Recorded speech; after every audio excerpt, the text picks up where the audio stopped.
What up, nation? Welcome to another edition of the WiseTake KBO DFS Wise stream. CK013 here. You can find me on Twitter at CK_013. And I, of course, am from the WiseTake Nation, which you can find on all the social media platforms listed above. Put out some pretty good content out on the YouTube channel. For those of you who haven't already seen it, we had our boy Patio Joe interviewing Jeff Mans of Fantasy Guru Elite Fantasy HQ, whatever you want to call it, on Sirius Radio. Been in the industry for a long time, has done a lot of cool things in the industry, so make sure you check out the interview if you haven't already. With that said, if you haven't subscribed to the channel, make sure that you take advantage of that and you subscribe to the channel so you do not miss out on any of the free content we put out on the channel. We put out a lot of free stuff, so you're at the right place. With that said, the likes really go a long way. They really help us out, allow us to continue to do free content, and allow us to continue to keep pumping out that DFS fire. So the likes go a long way. The likes really help us out. If you guys haven't already, if you can hit that like button, I really appreciate it. KBO has been wild. This last slate, yesterday's slate, was I don't know, it was kind of like blah, right? It took a while for some offenses to get going, and once it did, it was a really, really low-owned loaded giant stack that ended up being the nuts. I had like 15% LG, which is one of the top stacks out there as far as fantasy points go, as far as runs go, but the Giants Doosan game just went nuts. I was a little underweight on Mike Wright. That ended up not being the right move. Well, I think going underweight on Wright was fine because it was really Eam and the other dude that went against Samsung that were the nut pitchers, I think, the nut combination. So I was fine with not being over on Wright, but I took a stance that something was going to happen there. I took a stance that either Mike Wright was going to dominate or he was going to get lit up, and he was just kind of mediocre. So it was like really a worst case scenario, I guess, for that type of situation. But I was happy about getting LG. The projections kind of pointed us towards LG. That was a team that I wasn't necessarily like super zoned in on. I think when we did the stream, we talked about them, and I had started to grow. But by the time I actually ran the crunches for on our projections, it was already giving me a lot of LG, and I think I lowered them to 15. It was trying to get me around 20. But all in all, wasn't great. But still having a lot of fun playing KBO. I still think there's some edge there.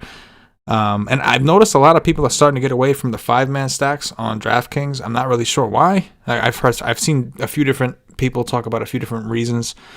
I understand it, but I know the 5-man won the donkey today. It was a 5-man giant stack, which was really low owned, but nonetheless, it was a 5-man stack.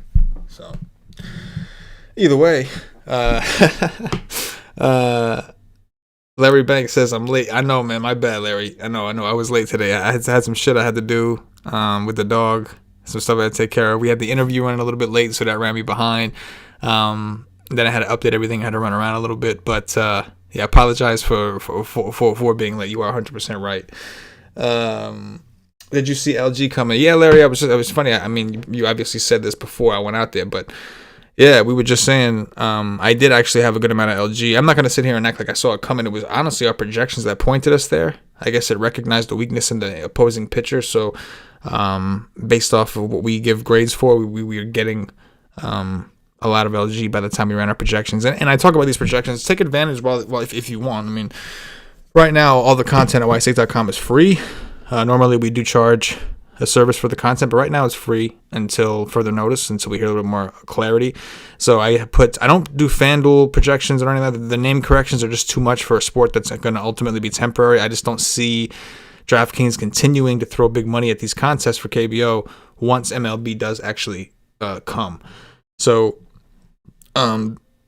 anyway, everything's free. I do an article where I kind of go over the stuff that I think is important on the slate, whether it be I liking them or not liking them. And it's all for your projections. We have a cheat sheet. And the important part, guys, I know nobody wants to do this part, but I'm doing it.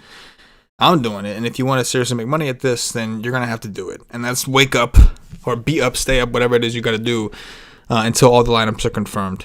I know it's a pain in the ass. Shout out to Anthony Valencia. See you in the chat. What's up, bro? I know he's been waking up. I've been seeing him on Twitter saying he's up, and it's a bummer when you wake up or stay up or whatever you're doing and it's not a good night. It's a bummer. But when you have those good nights, it's really nice and it's definitely worth it. So take advantage of the fact that there's a lot of people out there who can't wake up at that time for whatever reason, or they just don't have the time to invest and they're still playing. So take advantage. There was actually a lot of overlay yesterday as well. I did notice that DraftKings lowered the size of their donkey. I think yesterday it was like 14,000 people. Today it's a little more top heavy. With 25K up top, it's 11 to get in, and there's only like 10,000 people. Or so it's either maybe went from 12 to 10, but I know it didn't fill all the way. There was a lot of overlay in it. So we got to see. But hopefully you guys are doing it dirty. As soon as I'm up every morning, like the lineups don't even come out, so at least an hour before. I'm up in the morning. As the lineups come through, I'm updating them on our projections. It automatically updates the cheat sheet. So the way our projections are designed is if the player is not in the projected lineup or the confirmed lineup when it comes out, then they have a 0. So it's important that you do come in and get, because you could find some extra players in the cheat sheet and vice versa, some players removed from the cheat sheet. I put it up earlier to give you guys an idea, but you really want to try your best to come back and check it. And again, it's free. This is just trying to help you guys out. You want to come back and check everything, or re-download if you're doing projections, whatever, with the final lineups actually in there. All right. With that said, I had somebody on the YouTube comment on yesterday's stream ask if the lineups were confirmed in this show, and no. We're doing the show. It's currently 9:48 p.m. Eastern on Wednesday. So no, these lineups are projected. They're the projected lineups. They could change. They often do, by at least by a little. Sometimes we'll have a team that doesn't make any changes, but again, it's important you get them lineups. That's right. Gilbert Powell, what's good though to you, my friend? Gilbert Powell says, wake and bake at 4:30 a.m. looking for lineups. Hey, that's his life, man. You speak truth. All right, I guess it's about time I get into this. So first up, we've got the Kia Tigers, who have not looked good offensively. They've got Drew Gagnon pitching, so I'm going to focus mostly on the pitching with this stuff, and then we'll kind of look at the stacks, comparatively. So starting with Drew Gagnon. Right now, what we're looking at on this bottom here is from a season he had in the minor leagues, not the major leagues. You can see I tried to pick a comparable season. We expect these pitchers to perform better when they're in these types of environments. One thing I didn't like about Gagnon, pull him up real here. One thing I didn't like too much about Gagnon is he just played Samsung, which is the worst team in the league. He had 5 Ks through 5 innings, which is cool. 5 and a third, I should say. But he gave up 3 earned runs. That was a little unsettling. So the price, 6,500, seems really good. And the K rate, again, it wasn't bad. If we take a look at what he did this year, where is he at? Gagnon. You'll see that he had a 21.74% K rate. So the issue, of course, the home run percentage, all these kind of things can get him in trouble. It's not a bad opponent in the Hanwha Eagles. Like, they're not terribly intimidating. At 6,500, it's definitely tempting to give him another shot. I mean, he projects one of the best for us, and even with that projection, he's got one of the best point per dollar projections, and that's only if he gets you a 12.5. So I do think that he's worth a risk. I'm not saying that I'll have the most of him necessarily at this point. I haven't decided all the way, but I'm going to have some exposure to him. I think the price is a little too low. It's a polarizing spot, and what do I mean by that? It means kind of similar to Mike Wright, except I was wrong about it yesterday. Ended up being a mediocre-ass game. My plan is to get a little bit of both sides. So say I play Gagnon 20 or 30%, I'm going to have stacks of Hannah. And honestly, it's kind of working that way in our projections. It's interesting because Gagnon is projecting well based off his price. However, based off the statistics, the Eagles are also projecting well for us offensively. You see a lot of guys on the right here. And part of that is because they are cheap, right? Assuming that this is some similar remnants of a lineup we see from them, there's a lot of cheap options. And it's kind of interesting because they make for... We got a couple good pitchers that we'll get to. So I like to kind of keep an eye in builds where I have a double spend up. Say I play like a Chris Flexen and Koo, who are two expensive options we'll get to, I'm going to need a cheap stack to kind of work in with those guys. And if I'm doing that, obviously, I just mentioned those two players. That means I'm not playing Gagnon. And so I think that a team like this is kind of good to keep in the back of your mind in case you want to slide them in a situation where you want to double spend up on at pitcher. So Sung Yul Lee has some power, 21 homers last year, 208 ISO last year. Jared Hoying, we know, has some pop, and he's got the stolen bases. I talked about him a little bit yesterday. I didn't really do much, but he's somebody that I envision having a good amount of. So again, a polarizing spot for Gagnon. I know that people typically like to have a stand taken, but I play anywhere from 150 to 250 lineups a night. So for me, it's about getting exposures, getting some diversification, and I'll pick my spots and take my stances when I need to. But this is a situation where I don't think I need to. I'd rather just have a little bit of both. As far as Min-Jae Jang, we'll look at his pitching numbers real quick.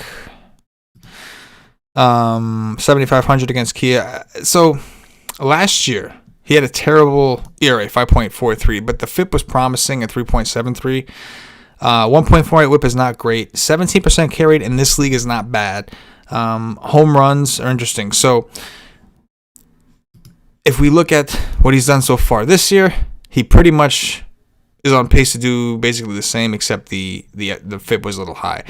Again, I think it's a situation where I don't mind him at 7,500. I do think between Tyler Wilson and Drew Gagnon, if I'm going to go cheap, I'd rather just go probably to those guys. But Kia has been a little rough. I actually do like the Kia offense if I have to pick a side between Min-Jae Jang and the Kia offense. And the reason for that is because we're at a point where we can't really get picky. If you look at some of the pitchers on this slate, there's not a ton that are like super exciting to pick on. There's not a ton that are exciting to roster either, but there's not a ton that you're super excited to pick on. A lot of these guys seem really good at pitching to contact. Some of them have relatively low whips. A lot of them have relatively low home run percentages. It's funny, the better pitchers seem to be the ones that have the higher home run percentages today. But yeah, I do think that getting some exposure to Kia is not a terrible idea. And I don't mind Min-Jae Jang. I don't hate him. It's not personal, right? Let's go on to the next one. We've got what we at here? KT Wiz and the DC Dinos. KT Wiz, son. Jae-Sung Bae. Hey, Bae. KTW, another cheap stack. They were awful against Wright. I don't think Wright looked that great. They just weren't very good. But we got some guys that could bounce back. Going up against Changmo Koo. Okay.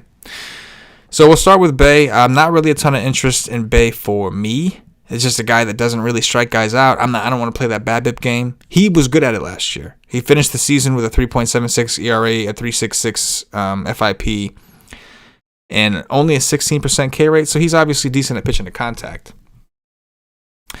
Of course, the issue would be that he's playing one of the best offenses in the league. And this is where we're going to want to get some offense, of course, is the NC Dinos, who hit the most home runs last year and are on a similar pace. Speaking of the NC Dinos, this is a pitcher that I think will be extremely popular, and for good reason. Changmo Koo, a.k.a. Mr. Koo, minus 177 favorite. I think he's probably the best pitcher in the KBO, especially now that, what's his name?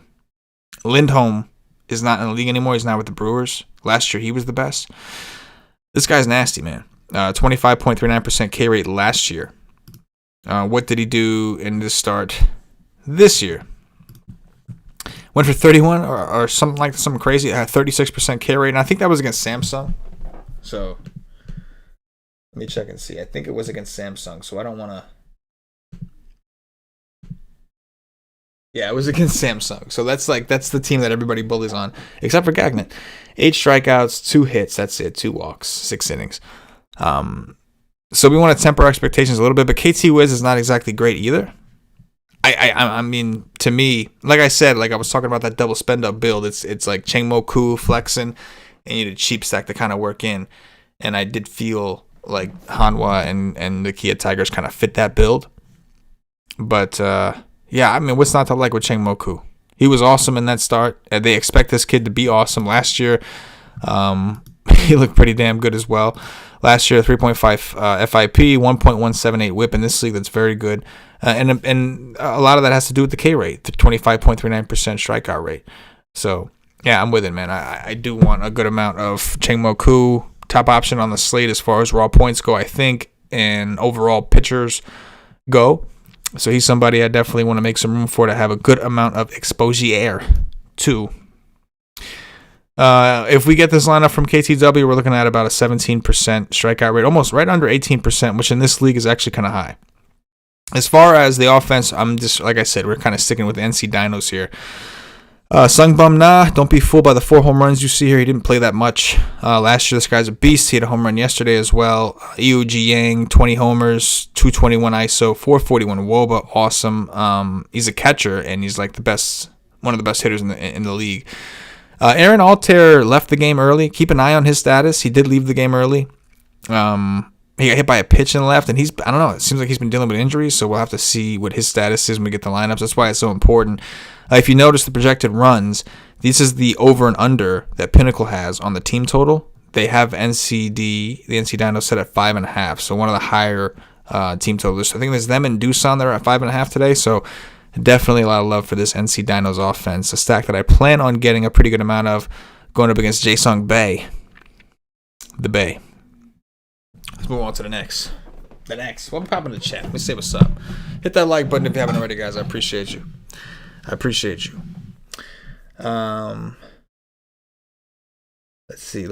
see. Tony A says, thanks, man. Your cheat sheet and projections won me money last night. Good work, dude. Hey, man, no problem, man. I appreciate you using it. Thanks for coming in, giving us the feedback. We like to hear the feedback. And we'll be pumping them out. Like I said, man, for now, they're free.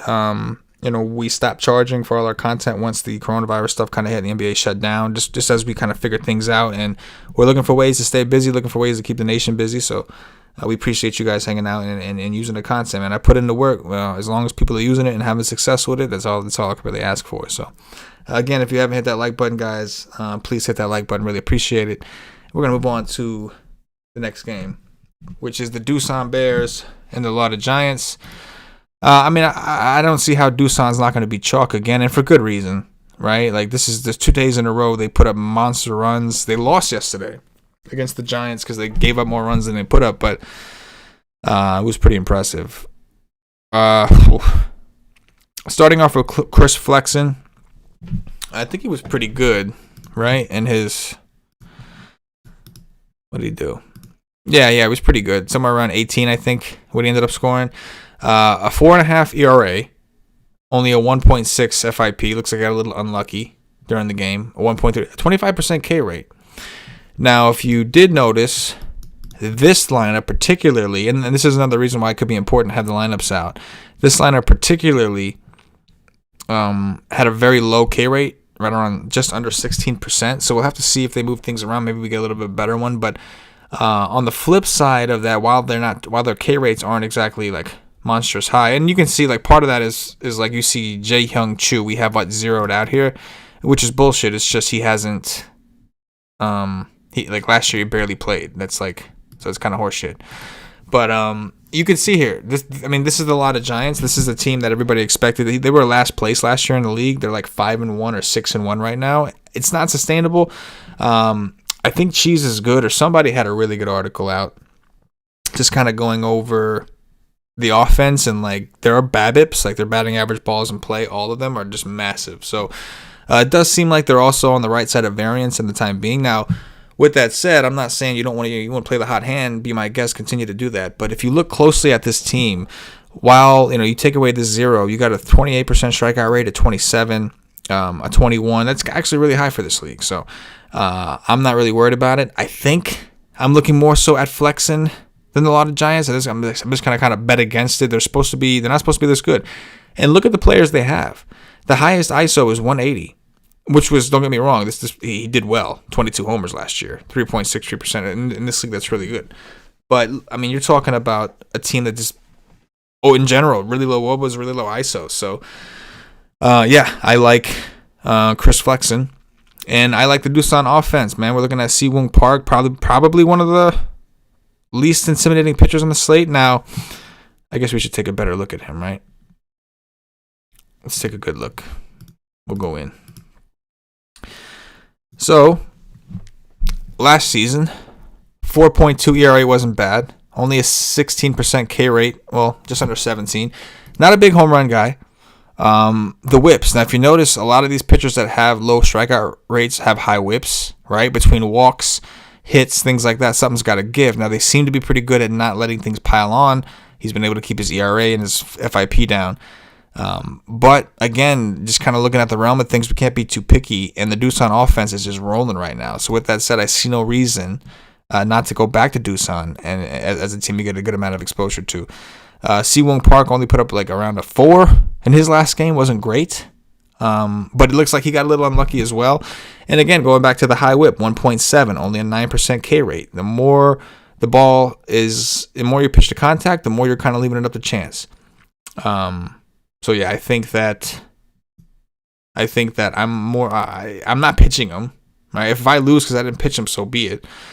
Doosan is a team I am going to grab some of, but I anticipate them being popular. So while I'm going to have a lot of Doosan, I also recognize this is going to be the third night in a row they're probably going to be chalk, and there could be more to be gained if they bust, and I have exposure elsewhere. You know what I'm saying? So I don't know. But listen, guys, they're fucking rolling right now. And this guy, Si-Woong Park, he doesn't look that good to me. I mean, he doesn't look the worst. Doesn't look great, though.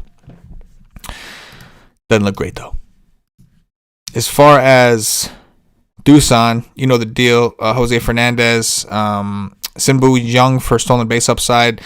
We have a DH in every game, so that's kind of nice. You don't have to worry about the number 9 hitter not being protected by anyone with the pitcher behind him and all that. So, yeah, Doosan definitely a team we want to get some of. Once again, shit. All right, we got the SK Wyverns and the LG Twins. SKXK Big City of Dreams. Jong-hoon Park. And Tyler Wilson. All right, this is kind of interesting. I'm glad we got to this game. So starting off with Jong-hoon Park. We'll pull up his pitching stats. Where you at, Masaka? All right. So he's playing LG, who was expected to be one of the top offenses in the game, and we saw a glimpse of that yesterday. So looking at him, he had a 3.88 ERA, but he had a 4.29 FIP. So we got a little lucky, it looks like. The whip was relatively high at 1.5. K rate only 15. And I think this is another good spot for LG. I like when I see this. I mean, he had a full year of it's not monstrous expected regression, but it still is some, right? Let's kind of see what he did last time he pitched this year. He was kind of right on with his projection. Wasn't really that far off from what he normally did. Now, he was on the reverse end of the spectrum, 3.6 ERA, 2.1 FIP, so he was really kind of on. 1.8 whip, and his Ks were actually up, so I wonder if walks were an issue there. Either way, we expect LG to kind of get things rolling. I feel like they kind of started a little slower than people thought offensively, but we saw an eruption yesterday. I think that's just a glimpse of what they can do. So I hate to be like a broken record and just kind of go back to the same exact spot, but if it ain't broke, don't fix it, right? So I definitely think that the LG offense is something that I want to get exposure to once again.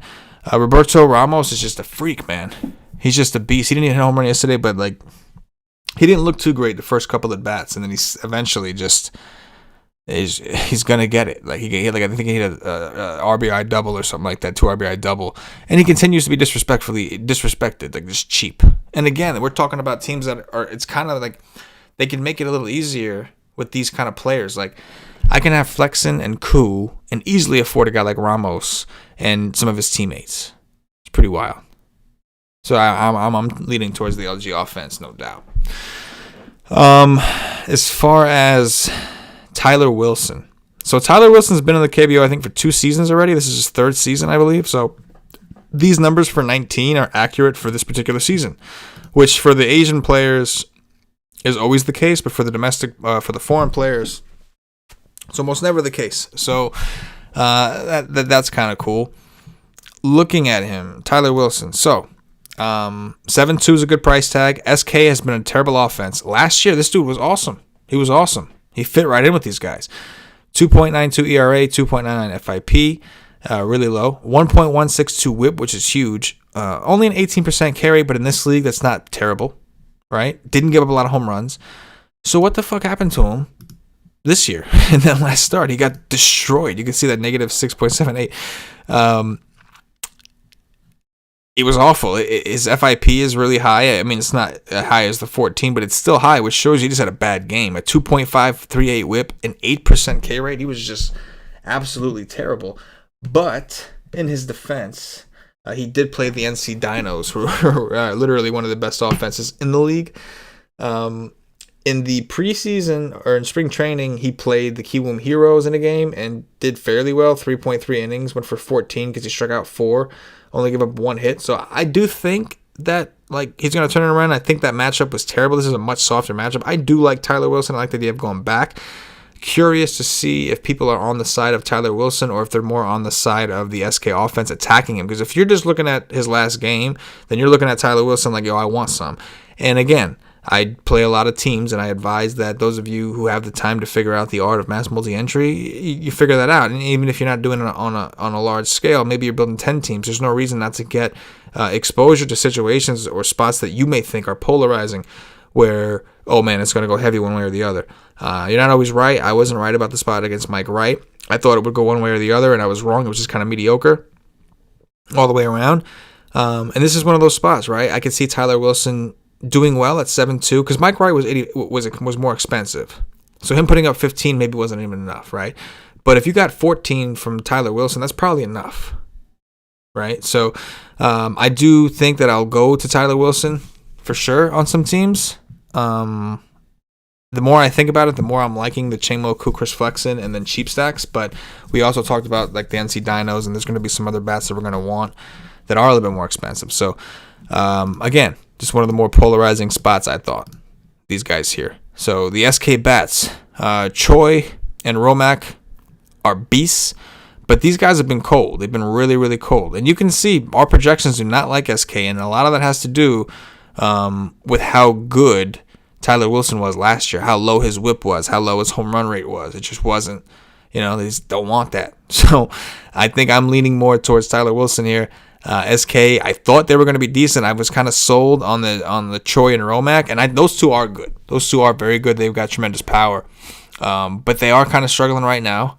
And I think that Tyler Wilson is cheap enough to where he can kind of, if I get a mediocre game from him, I'm fine. You know what I'm saying? I can live with that.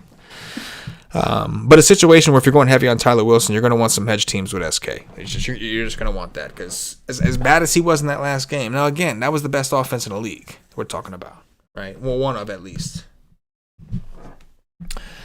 Last game, the Samsung Lions and the Kiwoom Heroes.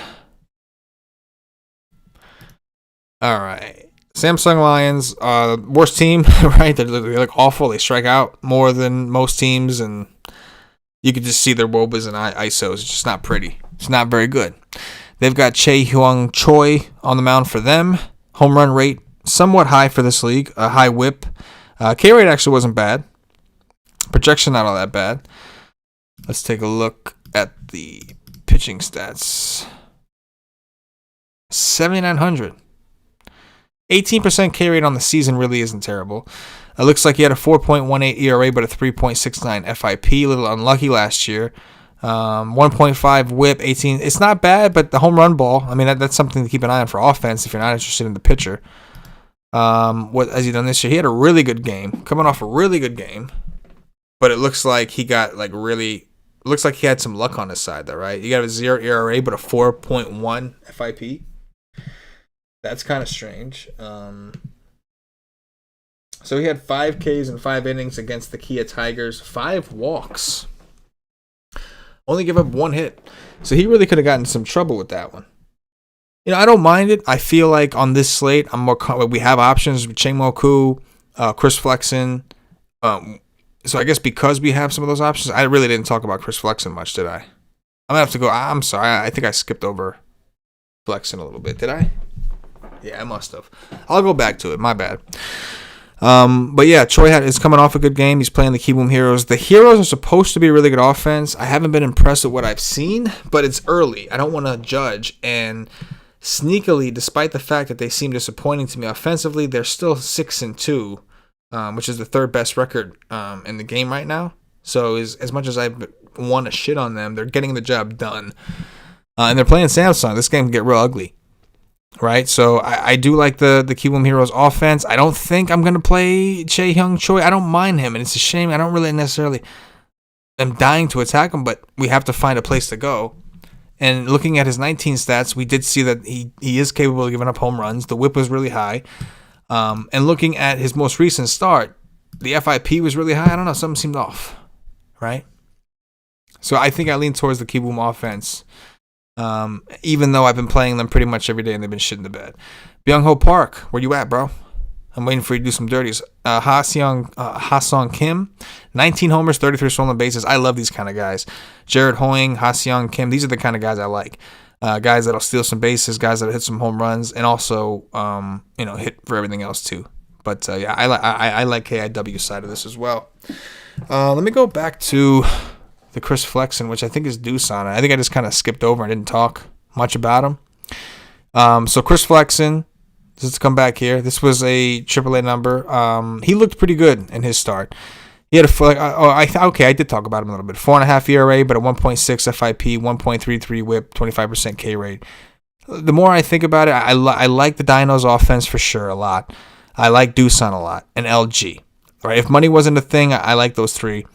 But I am a little more interested in some of these guys like the Hanwha Eagles. LG was still classified as a cheap one. Even the Kiwoom Heroes, if I can find as many ways. But I think Changmo-Ku, Chris Flexen, I kind of like the idea of pairing those two at the top and going with some value stacks. As far as cheap pitchers go, I think Gagnon is a polarizing spot. I'll have some Hanwha, but I also want some Drew Gagnon because he's very, very cheap. And I could use him in those teams where I want to get a good pitcher and load up on some bats. And then Tyler Wilson, man, at 7-2, I'm willing to go back. I mean, he was awful in his last game, but, we saw last year. He's had 2 straight good years in a row in the KBO.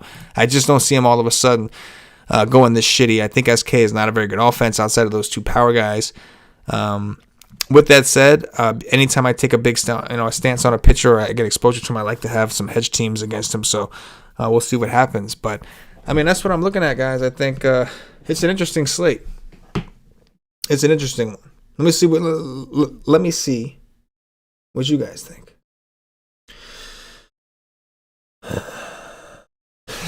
Straight up Gilbert.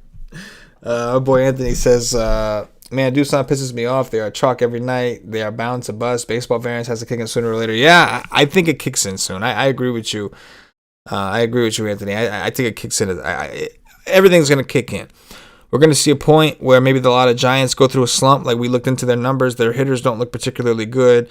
I told you that I saw an article where all of their BABIPs are extremely high, and all that stuff's going to turn around at some point.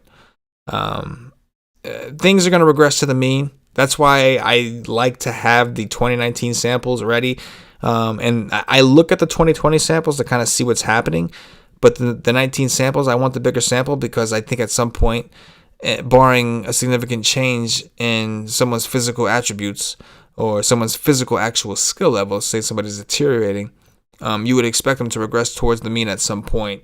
And based off where they are now, you can almost predict where they're eventually going to go. Kevin Lloyd says Wilson over Flexen for me. I'm with you, bro. Like to me, like I said, I kind of like the idea of Changmo-Ku and Flexen together, just to see if people aren't going to do a double spend up. Because if I do a double spend up, it may force me on some lower owned cheap bats. But I'm with you, bro. I like Tyler Wilson. On a point per dollar level, Tyler Wilson projects better for us. So I'm cool with that as well. Myron Lloyd. What up, Myron? What's good, bro? Well, looks like KBO will be the baseball DFS game of the land, with the MLB being on this CBA bullshit. Oh, I haven't heard too much about it, man. I know they were supposed to take it to the players, present it to the players. I haven't heard any updates. I'm hoping they come back from July 4th, but at least we have the KBO, because honestly, I can dig it. This schedule is some weird shit. I've been taking naps. I have to, because I stay up late doing the articles and the content and everything else. I got no choice. Got to take naps. It's kind of throwing up, but I'm getting used to it, though. So I don't mind. It's baseball, at least. It's baseball. There we go. Our boy Anthony says, great podcast, bro. Thank you for all your hard work. Good luck tonight. Time to get my nap in. That's it. I appreciate it, man. This is what I do. So, as long as you guys are here to consume the content, as long as you guys are here to hang out and do your thing, I appreciate you. And like I said, take advantage of everything while it's cheap, man. Everything's on the sites for free. So make sure you're constantly checking us at WiseTake.com, following us on all the social media platforms. All I ask in return is you hit that like button because it really helps us out. So I'm going to get out of here. I'm working on the article, the breakdown. It should be up soon. This show always kind of helps me finalize things a little bit. Before I get out of here, I see a question from George Killian. Who are your top 2 one-offs? I'm going to give you some. So I'm not going to give you my top 2 because raw points because I think that it's going to be like popular players, like players that everybody's going to say. So what I'll give you is Jared Hoying. If I can freaking remember what team he plays for. Is it like Kia or something? Yeah, Hanwha. Okay. That's going up against our boy Gagnon, but whatever. So I'm going to go with Jared Hoying. And part of that, a big reason for that, I just explained to you guys, I like guys that can steal bases and have some power. Right? So that would be here. Here we go. Jared Hoying, 18 homers last year, 22 stolen bases. I like that kind of upside, right? So he's one. And then we were what was the last game? I think it was the last game we were talking about, right? It was another player. I'm just not good with the names. That's the biggest issue. Was it Kiwoom? No, I think it might have been before Kiwoom. Right? Oh, no. Here he is. Yeah, Ha-Seong Kim. Here he goes. So the Kiwoom Heroes. 19 homers, 33 stolen bases. I'm rocking with them. I like them in stacks too, but I like them as one-offs. I mean, I can go on and on. Ramos would be number 3 for me from LG. Ramos would be number 3 for me. He's cheap, monstrous power. Looks good. He's a beast, man. He's a big boy. Big boy from Mexico. Mexico. You don't fuck around. You don't fuck around. Irrational Zach says, smash that like button. I appreciate you, bro. I really do. Myron Kidd, liking a Doosan Lade game stack tonight. I feel you, man. That's what won it all yesterday. It won it all. That was just the nuts with that pitcher Im and the other guy. It was nuts. Gilbert Powell says bedtime story than a nap. Thanks, CK. That's it. All right, everybody. It's nap time. Everybody get your naps in. I'll talk to you guys. Via article, I guess. And good luck, everybody. Make sure you get those lineups. I always wake up every morning and I do the work. I don't even mind if y'all want to hit me up on Twitter to ask if I've confirmed it. I'm trying to write on the WiseTake Twitter. I'm trying to tweet out when I have updated the lineups. All of them are official, so everybody knows when to get it. So follow me on Twitter at CK_013. Follow WiseTake at Wise_take. And I will literally tweet out. And you can even tweet me to ask if you're not sure. Like, bro, is it updated yet? I'll tell you yes or no. I'll tell you when it's updated. It's important making sure you got guys that are actually in the game. Like I said, our projections, once I do the confirmed lineups, if you're not in a lineup, your projection turns into a 0. So it's important. Same thing in the cheat sheet. So if you get a 0 in the projections, that means you're out of the cheat sheet, right? Somebody that maybe had a 0 because they weren't in the projected lineup, but now they're in the lineup, they might go to the top of the cheat sheet if their projection fits based off their price. So it's important to come back and check. Anyway, guys, I'm going to out here with that like button. Appreciate y'all. For myself, the entire WiseTake Nation, as always, good luck.